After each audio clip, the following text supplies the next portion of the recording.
Everybody likes spending money, and it's pretty easy when you're working, but how do you spend money in retirement in a way that gives you the best chance of not running out of money? On today's show, we're going to give you 4 retirement spending strategies that you might want to consider. Let's jump in. It's time for the My Retirement Clarity Podcast with Lee Perkins, financial planner and president of J.L. Perkins Wealth Management. Get ready for a good dose of inspiration, simplicity, implementation, and of course, clarity on how to successfully prepare for retirement and grow and preserve your wealth. Here's Ben George with Lee Perkins.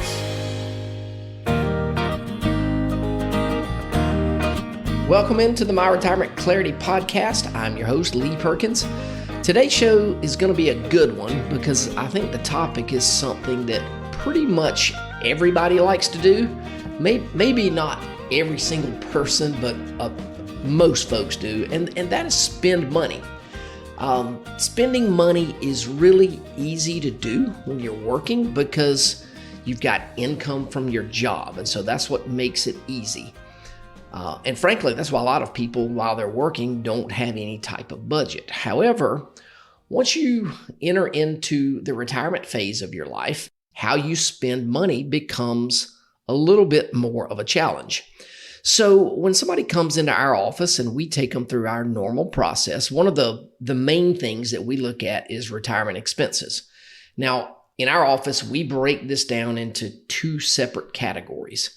The first category is liability payments. So these are things like your house payment or your mortgage or second mortgages, HELOCs, anything like that. Car payments, credit cards, or any item that you may owe a debt on, but at some point in the future, it's going to be paid off based on how much you're paying and what the interest rate is and all those kind of variables. So in our cash flow modeling, we're going to show that payment going away at some point in the future. Now, the second category of expenses is the one that is a little bit more challenging for people to come up with. And this is simply what we call living expenses. So these are the things that aren't going away. These are things like your electricity, water bill, cell phone bill, automotive expenses like gas and insurance, eating out, entertainment, groceries, health insurance, really all types of insurance for that matter. Whatever it is, these are the things that you're going to continue to pay over time. Now, there's nothing that you owe here, so there's not a debt, but these expenses happen on either a monthly basis, some of them maybe quarterly or even yearly, like property taxes or maybe, some other things. So when you look at them all together, these things can really add up, and this is why sometimes people have a difficult time nailing down the number here. And sometimes when I'm meeting with people, meeting with a couple in our conference room, their opinions on how much they spend every month can vary greatly. Sometimes they almost argue in the conference room about how much money they spend. And usually what happens is one person is way underestimating the expenses, and the other person is like, nope, I can promise you we spend more than that. So once they kind of hash that out, eventually we come up with a common number, and that's the number that we enter into our planning software for living expenses. However, unlike the liability payments that don't change at all, this line item, the living expenses, is going to change over time. And so one of the challenges for me as an advisor and really for a client is to determine how this number is going to change over time and how we can make the most accurate projection. So on today's show, I'm going to jump into 4 different retirement spending strategies that you can use for your planning. Now, of course, you could start off with one of these and change to another one if you feel like it fits your needs a little bit better. And also, while we walk through this today, I want you to make sure, I want to be clear that there is no perfect strategy. I'm not endorsing one over another. I'll tell you which ones that we may use the most. But anyway, I want you to use the one that you feel might work the best in your situation. All right, so here we go. The first one is probably the most common method that people use when sort of modeling out their expenses in retirement. And this is simply called the inflation adjusted method. And so really the best way to think about this is simply by putting some type of inflationary number on your monthly expenses every year going forward. And so for those of you who are spreadsheet nerds, you might put in whatever you think inflation will be. And so honestly, this is probably the one that we use in our office most of the time, and not because it's any better than the other three strategies that I'll talk about, but I think it's the easiest one for people to understand because it's tied to an inflationary percentage. So in the past, in my office here, over the last, 10, 15 years, we've used 1.5 or 2.5, maybe even 3% for inflation when we're doing a long-term cash flow analysis. So if somebody, their expenses start off being $3,000 a month, their living expenses start off being $3,000 a month, we can look down the page at the cash flow projection in the software and see that that number is going to go up by 3% or 2.5, whatever we put in there. However, we know that right now that number is not very accurate. Of course, we've got historical inflation numbers we can put in to look at, the last 10 years, 15 years, but I'm not sure that's going to be very accurate with what's going on right now. And of course, depending on whose numbers you believe, inflation could be anywhere from, 6 to 9%. So, we could certainly put that number into the software and run that out. However, the problem with this is that we all know inflation is not going to remain this high. Eventually, it's going to come down, even though right now it seems there's no end in sight. It's eventually going to come down. I mean, we went to Five Guys after church yesterday, my son and I, just to pick up lunch for me, my son, and my wife. And so we got 3 burgers and 1 large fry. It was $49. Now, I know that's a little bit more of probably some people would say is an overpriced burger. I think it's really good, but $49 for 3 burgers and a fry and 1 large fry seems a little bit steep to me. So, but anyway, at some point, inflation is going to come down. It could be a year, 2 years, 3 years, or 5 years from now. We just don't know. But what I do know is if I stick a 9% inflationary percentage into the living expenses, every year going forward, the numbers are going to be very, very skewed, and the cash flow projection is going to be horrible. So I'm not going to put a 9% number in there right now. I think we've determined that, we're also, of course, not going to put a 2.5% number, but probably we're going to put somewhere around 4% to make it a little more accurate based on what we're going through right now. What our software does allow us to do is adjust this number on the fly so that if somebody is more optimistic about the direction of inflation, we can bump it down. And if they're more pessimistic, we can bump it up a little bit higher too. So, we just want to make sure that we show the impact of inflation on their plan. So again, this inflation adjusted method, this is the most common method. Hey folks, Lee Perkins here. If you've listened to this podcast for any amount of time, you know how much I hate taxes, and I know you probably do too. Our politicians are completely out of control. Their spending is off the chart, and you've got to be prepared for increasing taxes in the future. So we've written a book called Diffuse, 7 Steps to Protecting Your 401k or IRA from the Ticking Tax Time Bomb. You're going to want to grab a copy of this book and learn how you can protect yourself. Then you'll have to decide if you want to take action right now or if you'd rather wait until the IRS changes the rules of the game. Either way, the choice is yours. To get a free copy of the book, just text the word diffuse to 478-475-2050. That's DEFUSE to 478-475-2050. And we'll send you a free copy. Thanks again for listening. Now back to the show. Now, the second one is called the spending smile method. And people may not have heard of this method before, called this name. But anyway, it was created by a gentleman by the name of David Blanchett. So it's sometimes referred to as the Blanchett spending smile. But the research that he did shows that expenses for most people in retirement decline slowly and steadily over time. And then the other consideration here in his studies were that healthcare expenses typically increase over time. So, really the idea here is to sort of create a spending smile where retirement expenses go down over time, but healthcare costs increase over time. So if you look at it on a graph, it sort of looks like a smile, and that's where the name came from. So really, this is pretty much in line with something that I talk about all the time on the show, which is the 3 phases of retirement. And, this is not something that I came up with, but I love it. It's called the go-go years, the slow-go years, and the no-go years.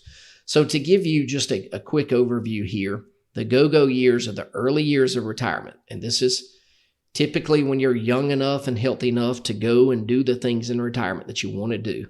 And that's from whenever you retire to, maybe early 70s or something like that. But once you get past the go-go years, you're going to enter into what's called the slow-go years, or the slow-go phase of retirement. And this age, of course, can vary from person to person. But in my experience, people in their early to mid 70s, they start to slow down just a little bit. They spend more time at doctor's offices, funerals, things like that. They just don't go like they used to. They're still somewhat active, but not like they used to be. And really, this is where my parents are right now. I think my mom is 75. My dad is about to turn 77. And they're still pretty active, but not like they used to be. And then once you get out of the slow-go years, you enter into what's called the no-go years. Now, again, this age is not set in stone, but really, in my experience, once people reach their early to mid 80s, for the most part, they're not going a lot of places. They're not doing that much. Travel becomes a little more difficult, and it's just easier to stay home. And for a lot of people, they just don't do anything. And this could be because one spouse is not as healthy as the other. Of course, there are exceptions. One of my best friends here in Macon, his parents are in their mid 80s, and they still go like they're in their 60s, and they're sharp as a tack. But these folks are certainly the exception and not the norm. So, but what I see in the real world, here's what happens with people that are in their no-go years. Pension checks and Social Security checks are just deposited into the bank, and they don't really spend the money. And then, of course, they have to take their required minimum distributions from their qualified accounts, their IRAs and 401ks, things like that. And they just simply reinvest the money, put it back into their account because they don't have anything to spend it on. So with going back to the overall thing here with the smile spending strategy, we're going to show your expenses to be higher early on in retirement, taper off over time before they start to increase again because of more expensive healthcare issues in the future. So again, put it on a graph, looks like a smile, and that's where the name comes from. And I think that'll make it an easy way for you to remember it.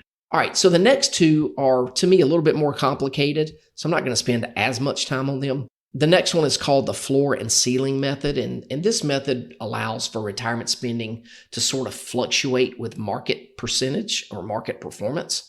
Spending is going to be reduced in down years of markets, but it wouldn't go lower than a specified floor. Conversely, spending would be increased in years of strong markets, but they wouldn't go any higher than a specified ceiling. And to me, this can get a little bit complicated, in my opinion. And honestly, we don't have anybody using this because not many of my clients want to be dependent upon the market for them to be able to take a trip in any given year. And so, in my opinion, account performance it's just one component of a retirement plan. It's certainly an important one, but I don't want the performance of the market in any given year to be the sole determination of how much money that you can withdraw. Because like I always say, the stock market is the one thing that we have zero control over. Now, do we have clients that sometimes adjust their monthly distributions based on what's going on? Sure, that does happen. And when it does, this just tells me all they're doing is adjusting their spending habits. They're still paying their bills. It's not like they're going to not pay their house payment or their car payment. They're just being a little bit more careful about what they spend overall. They know it's going to rebound, and when it does, they'll increase their distributions again. All right, so now finally, the last retirement spending strategy I want to discuss here today is called the retirement guardrails. And this one has become a little more popular over the last several years. And this comes from the research of a guy named Jonathan Guyton back in 2004. And he uses 3 different components to his strategy. And that first component is a withdrawal rule. and simply means when the portfolio return is negative. There's no inflationary adjustment made on the retirement distribution. The second component is what's called a capital preservation role. And so this means that when the withdrawal rate exceeds an upper band, you're going to reduce your retirement expenses or your retirement distributions by 10%.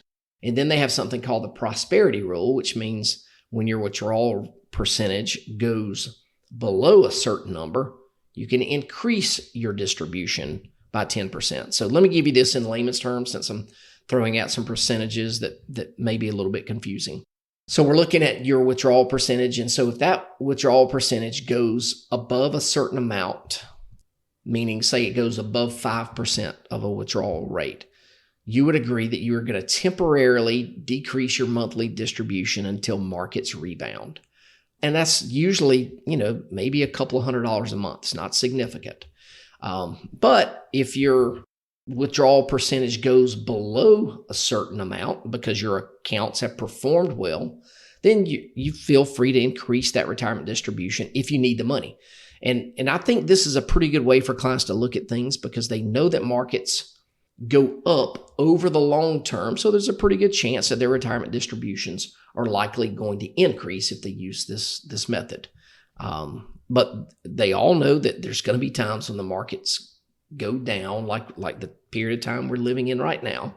And most people are okay with decreasing their distribution temporarily if they have to. Now, not everybody does, but people respond differently. So anyway, this way they don't have to totally blow up their whole investment strategy.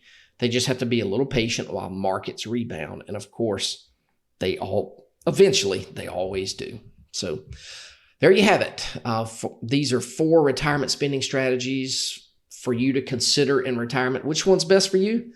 Like I said earlier, it really just depends on your situation. And honestly, I like components of each of these strategies. I think the good thing is you've got the flexibility to change strategies. If you want to, you're certainly not stuck with one of these for the rest of your life. And to me, this is one of the reasons that I like to meet with our clients periodically, just to discuss cash flow and make sure everything's good. And if we need to change things a little bit, we can always do that. If things are tight, we can determine if increasing the distribution, is that going to be sustainable, for whatever period of time. And if it is, we can certainly do that. And if not, we can certainly have a conversation about that. And of course, if you find yourself not spending all the money that you're taking as a distribution, you've always got the option to decrease that distribution, or you can do what a lot of people choose to do nowadays, which is to give away money. Be generous. Don't wait until you pass away to start giving away money. If you've got more money than you'll ever spend, and I know that's a lot of people that are listening to this podcast, start giving that money away. Give it away to charity. Give it away to your kids or grandkids. You don't have to just give them cash. I mean, you can certainly do that, but you can use your money to buy experiences. And so more and more now, I've got clients who call us up and say, hey, I need 25 grand for a cruise. And when this first started happening, I was like, holy cow, what kind of cruise are they going on? But now, we sort of figured out when somebody's taking out that much money for a cruise, I know that they're paying for their kids and maybe their grandkids to go with them. So they're providing experiences and building memories that they can see happen. And so I think this is a fantastic idea. So anyway, that's it for today. So if you need help with your spending strategy, your spending and expense strategy in retirement, let's have a brief conversation. And you can do that by visiting www.talkwithlee.com. And this will take you right to my calendar and you can grab a 15-minute spot and we'll talk through things and see how I can help. And to this point, I've helped literally hundreds and hundreds of families determine how they can take what they've worked their whole lives for and use that money to give them the best retirement they can possibly have. So thank you so much for tuning in, and we'll catch you next time.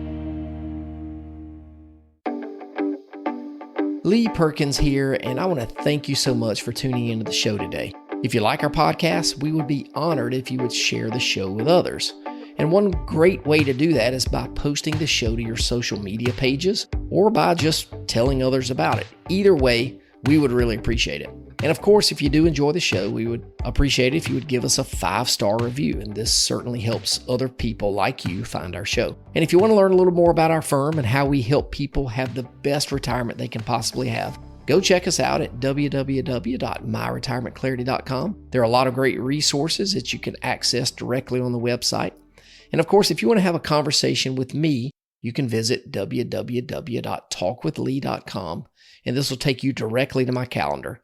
And there you can schedule a 15-minute phone call so I can learn a little bit more about your situation. Of course, everybody is not a great fit for our firm, but if I think we can add value and put you in a better situation, I'll let you know, and we can certainly talk about the next steps. So thanks again for tuning into the show, and we'll catch you next time. Investment advisory services are offered by J.L. Perkins Wealth Management, a registered investment advisor and insurance agency. Information is for illustrative purposes only and does not constitute tax, legal, or investment advice. Always consult with a qualified tax, legal, or investment professional before taking any action.